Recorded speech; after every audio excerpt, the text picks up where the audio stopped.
फिर स्वागत है आप सभी का हमारे YouTube चैनल ज्ञान गंगा हिंदी में।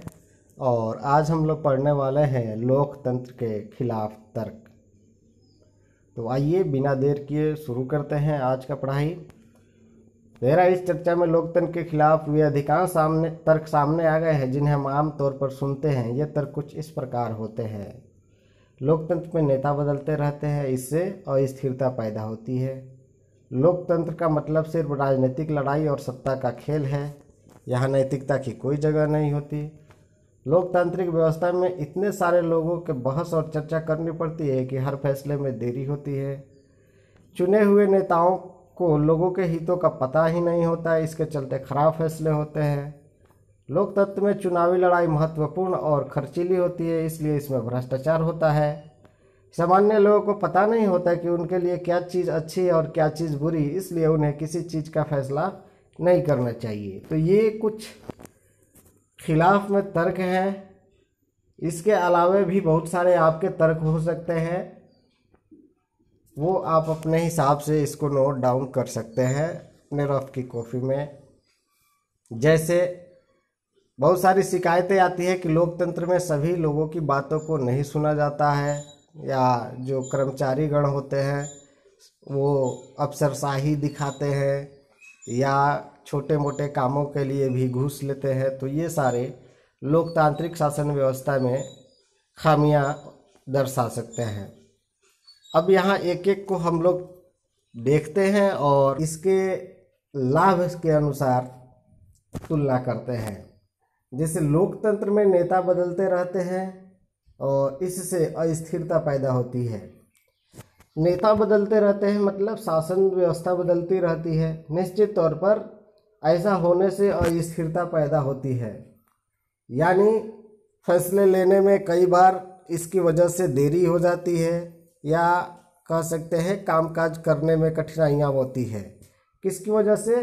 नेता के बदलने की वजह से। लेकिन यहाँ एक ध्यान देने वाली बात है कि क्या अगर नेता न बदले, जिस तरीके से हम लोगों ने देखा था पहले पाठ में कि जब वो राष्ट्रपति बने तो खुद को आजीवन तक राष्ट्रपति बना दिया, और बनाने के बाद उन्होंने क्या किया? बनाने के बाद उन्होंने जनता की आवाज़ को दबानी शुरू कर दी। तो इस हिसाब से देखा जाए तो अस्थिरता जो है वो क्या गलत है? बिल्कुल नहीं, क्योंकि अस्थिरता की भाव से ही नेता को ये डर रहता है कि अगर हम जनता के अनुसार काम नहीं करेंगे तो क्या होगा? जनता जो है हमें बदल सकती है, हटा सकती है। और इसी डर की वजह से नेता जो होते हैं वो जनता के हितों की देखभाल करते हैं। दूसरी पॉइंट को देखते हैं कि लोकतंत्र का मतलब सिर्फ राजनीतिक लड़ाई और सत्ता का खेल है। यहाँ नैतिकता की कोई जगह नहीं होती। यहाँ दे रहा है कि लोकतंत्र में सिर्फ कुर्सी प्राप्त करने के लिए नेता जो होते हैं आपस में लड़ते रहते हैं, और यहाँ नैतिकता की कोई जगह नहीं होती है, यानी अच्छे काम जो होते हैं वो नहीं किए जाते हैं लोकतांत्रिक शासन व्यवस्था में।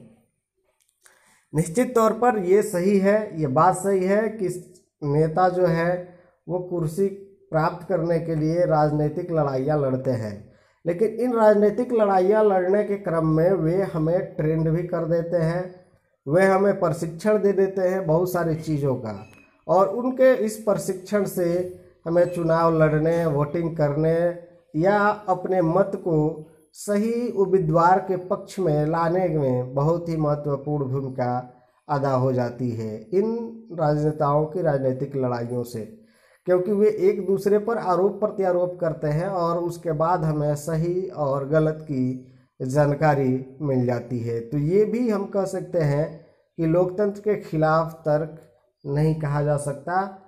तर्क जो है वो सही नहीं प्रतीत होता। नेक्स्ट है कि लोकतांत्रिक व्यवस्था में इतने सारे लोगों से चर्चा और बहस करनी पड़ती है कि हर फैसले में देरी होती है। निश्चित तौर पर लोकतांत्रिक व्यवस्था में जो है एक दिन में या तुरंत फैसले नहीं होते हैं। इसके लिए बहुत सारी चर्चा होती है, बहस होती है, और उसके बाद ही फैसले होते हैं। तो निश्चित तौर पर अगर बहुत ज़्यादा चर्चा और बहस होगी तो उसमें बहुत सारे सकारात्मक और नकारात्मक तर्क भी आएंगे और जो सकारात्मक और नकारात्मक तर्कों पर ध्यान दे करके फैसले किए जाते हैं या सभी लोगों की बातों को जान करके फैसले किए जाते हैं, वे फैसले सभी को मान्य होते हैं और उन फैसलों में किसी तरह के नुकसान होने की संभावना नहीं होती है।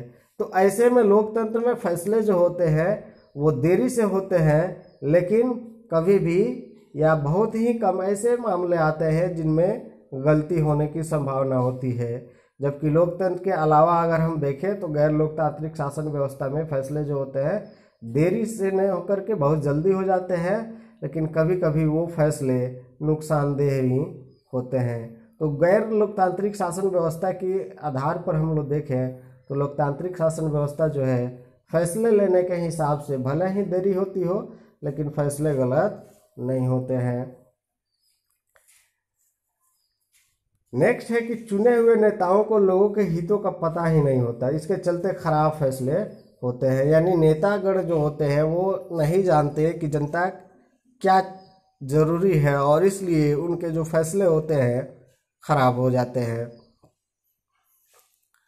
अब ये बात कुछ हद तक सही है कि लोकतंत्र में नेता जो होते हैं वो जनता के हितों को नहीं जानते हैं, लेकिन ये बात पूरी तरीके से जग जाहिर नहीं है, क्योंकि लोकतांत्रिक शासन व्यवस्था में जो शासन का स्तर बनाया गया है वो एक निचले स्तर से लेकर के ऊपरी स्तर तक एक दूसरे से जुड़ा हुआ है। तो कभी कभी जो होते हैं, अगर मान लीजिए कि लोगों के हितों के अनुसार फैसले नहीं होते हैं तो विपक्षी दल होते हैं, विपक्षी दल जो होते हैं या मीडिया होते हैं वो सरकार की आलोचना करते हैं और आलोचना करने के बाद क्या होते हैं कि सरकार जो है उन खराब फैसलों को वापस ले लेती है। अगर खराब फैसलों को वापस नहीं लेती है तो लोग जो होते हैं सरकार को ही वापस कर देते हैं, यानी सरकार को हरा देते हैं आने वाले चुनाव में। तो इस तरीके से ये तर्क भी उचित प्रतीत नहीं होता। नेक्स्ट है कि लोकतंत्र में चुनावी प्रणाली जो होती है वो बहुत ही खर्चीली होती है और इसमें भ्रष्टाचार होता है। निश्चित तौर पर जब चुनाव होते हैं तो आप लोग देखे होंगे कि राजनेताओं के द्वारा किस तरीके से पैसे खर्च किए जाते हैं। तो ये लोकतांत्रिक शासन व्यवस्था में चुनाव जो होते हैं बहुत खर्चीले होते हैं और इससे भ्रष्टाचार होता है। लोग जो होते हैं उनको पैसे बांटते हैं और पैसे बांट करके जनता को अपनी ओर आकर्षित करने की कोशिश करते हैं और गलत तरीके से वोटिंग कराते हैं। तो ये एक महत्वपूर्ण इसके विपक्ष में तर्क है, लोकतंत्र के विपक्ष में तर्क है। लेकिन इनके बावजूद भी अगर बार बार चुनाव ना हो तो चुनाव जब नहीं होगा तो क्या होगा, चुनाव नहीं होगा तो फिर वही चीज़ें आ जाएगी कि लोग या सरकार जो होगी या सरकार में बैठे हुए लोग जो होंगे वो तनाशाह हो जाएंगे और जनता के हितों का ध्यान नहीं रखेंगे। नेक्स्ट है कि सामान्य लोगों को पता नहीं होता कि उनके लिए क्या चीज़ अच्छी है और क्या चीज़ बुरी, इसलिए उन्हें किसी चीज़ का फैसला नहीं करना चाहिए। अब सामान्य जो लोग होते हैं वो ये नहीं जानते कि कौन सी चीज़ें जो है अच्छी है और कौन सी चीज़ें बुरी है, इसलिए ऐसे लोगों को फैसले नहीं करना चाहिए। तो ये देखिए फैसले जो भी होते हैं लोकतंत्र में वो किसी एक व्यक्ति के अनुसार नहीं होते हैं। अभी आपने उसको देखा, उसमें बहुत सारी लंबी चौड़ी चर्चाएं और बहस होती है, तब जाकर के लोकतंत्र के पक्ष में लोकतंत्र में जो होते हैं फैसले होते हैं। तो ये भी पॉइंट उतना ज़्यादा प्रभावी नज़र नहीं आता। यहाँ आप कह रहा है कि आपके पास भी बहुत सारे ऐसे लोकतंत्र के खिलाफ तर्क हैं, क्या आप उन तर्कों को जान सकते हैं या लिख सकते हैं?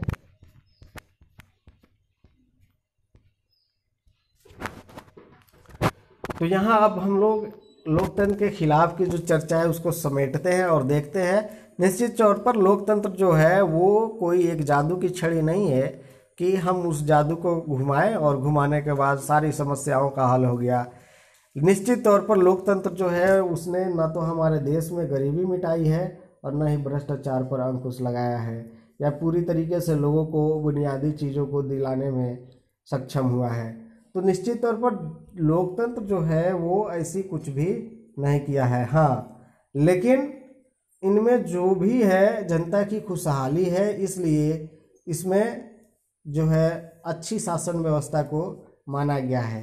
लोकतंत्र की अच्छाइयों को अगर देखें तो इसके लिए हमको क्या करना होगा, गैर लोकतांत्रिक शासन व्यवस्था से इसकी तुलना करनी होगी। अगर हम गैर लोकतांत्रिक शासन व्यवस्था से इसकी तुलना करेंगे तो जा करके हमें पता होगा कि वास्तव में लोकतांत्रिक शासन व्यवस्था जो है वो अच्छी शासन व्यवस्था है। नेताओं के बदल जाने से कोई नुकसान नहीं है, इसका बहुत ज़्यादा फायदा ही होता है।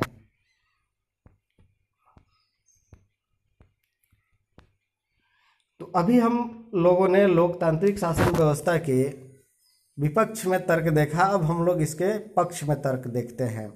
यहाँ एक उदाहरण दे रहा है कि 1958 से लेकर के 61 के दौरान चीन में अकाल पड़ा और उसी समय करीब करीब भारत में भी यही दशा थी।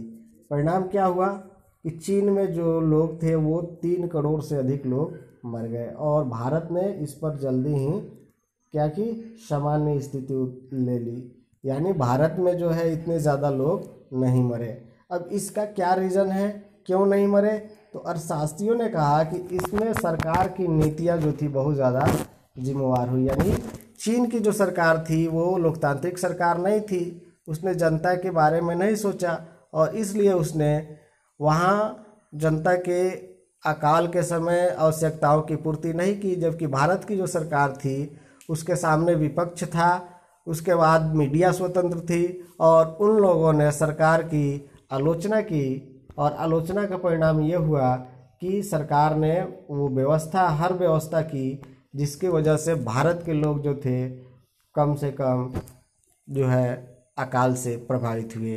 तो इस तरीके से कहा गया कि अगर चीन में भी बहुदलीय शासन व्यवस्था होती, विपक्षी दल होता, सरकार की आलोचना करने वाली मीडिया होती तो शायद इतने लोग भूख से नहीं मरते। आज भी आप लोग जो देख रहे हैं कोविड-19 की वजह से जो हालात पैदा हुए हैं भारत में और अन्य देशों की अगर हम लोग देखें तो भारत ने बहुत हद तक उस पर गैर लोकतांत्रिक शासन व्यवस्थाओं की अगर हम बात करें और लोकतांत्रिक शासन व्यवस्थाओं की बात करें तो भारत ने बहुत हद तक इस पर अपना नियंत्रण प्राप्त किया है। और इसका सबसे महत्वपूर्ण रीज़न है कि भारत जो है वो लोकतांत्रिक शासन व्यवस्था को अपना रहा है।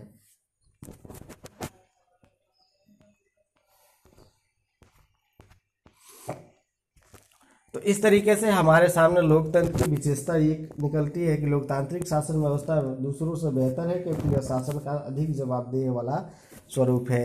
यानी इसमें जो होते हैं, जो शासन चलाने वाले लोग होते हैं, उनको अपना जवाब देना पड़ता है और ऐसी स्थिति में लोकतांत्रिक शासन व्यवस्था जो है अच्छी शासन व्यवस्था है।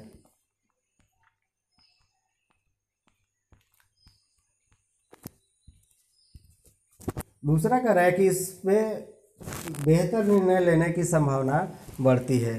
अब अगर तुरंत फैसले होते हैं तो उसमें ज़्यादातर उग्र और गैर जिम्मेवार फैसले हो जाते हैं।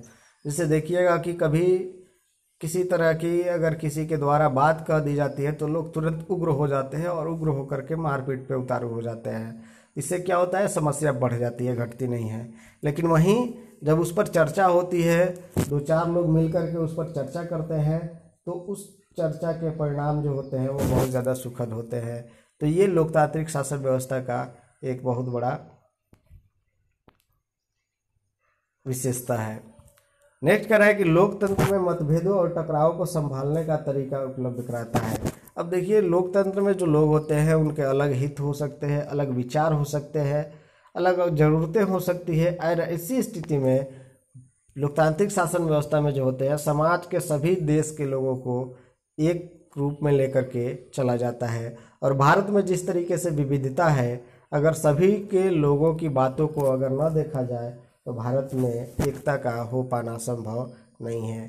तो ये लोकतांत्रिक शासन व्यवस्था है जिसकी वजह से ही भारत में जो है अभी भी विविधता में एकता बरकरार है। तो ये एक बहुत ही महत्वपूर्ण कारण हो सकता है, लोकतंत्र के पक्ष में तर्क हो सकता है।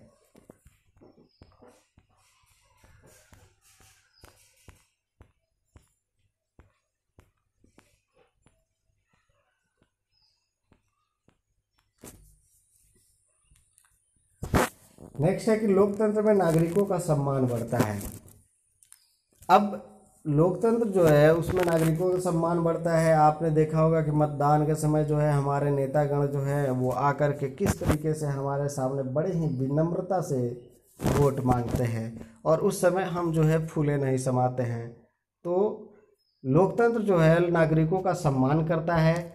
इसमें एक गरीब को उतना ही अधिकार दिया जाता है, उतना ही दर्जा प्राप्त होता है जितना एक अमीर को होता है, एक अनपढ़ को होता है, एक शिक्षित को होता है। यानी इसमें किसी भी तरह से लोगों के साथ जो होते हैं वही व्यवहार होते हैं जो सभी, चाहे वो अमीर हो, गरीब हो, पढ़ा हो, अनपढ़ हो, उसके साथ होता है।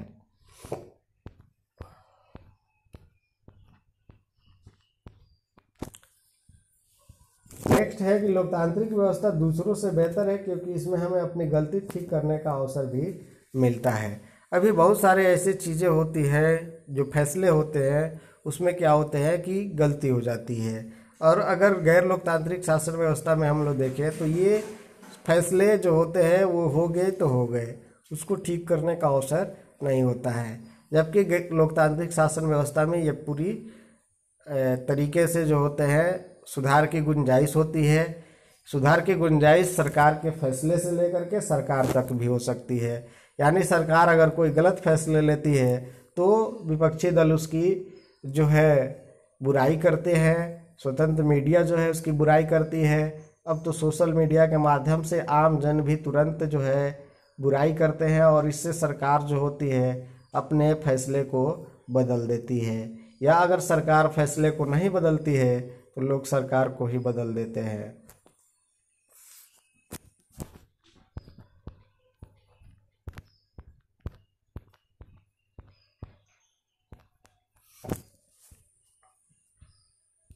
अब कह रहा है कि चलिए अब चर्चा को समेटते हैं, और इसमें हम देखते हैं कि लोकतंत्र जो है वो सब चीज़ें नहीं दे सकता या सभी समस्याओं का समाधान नहीं कर सकता, लेकिन ये साफ ही है कि दूसरी व्यवस्थाओं से यह बेहतर है, और दुनिया के लोगों को जिनका अनुभव है या फैसले लेने के लिए बेहतर अवसर उपलब्ध कराता है।